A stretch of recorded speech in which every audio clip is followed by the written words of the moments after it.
Constitution of India is not just a book of laws, it is soul of our democracy. Now I invite Bhavanya from 5th standard to deliver a speech, Constitution of India.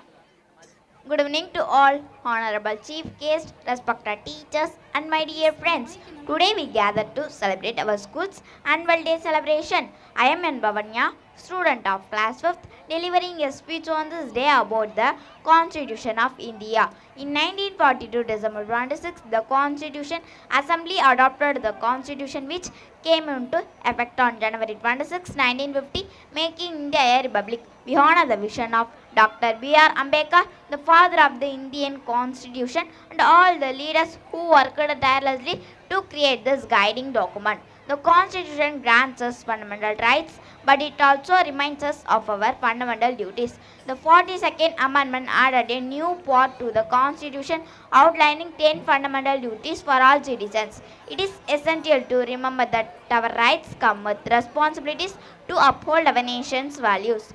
Today, we must not only celebrate but also reflect on the values of justice, liberty, equality, and fraternity enshrined in the Constitution. Let us each strive to be responsible citizens by following discipline, respecting others, and fulfilling our duties sincerely. By upholding the Constitution's principles, thoughts, and actions, we honor our leader and strengthen our nation's future.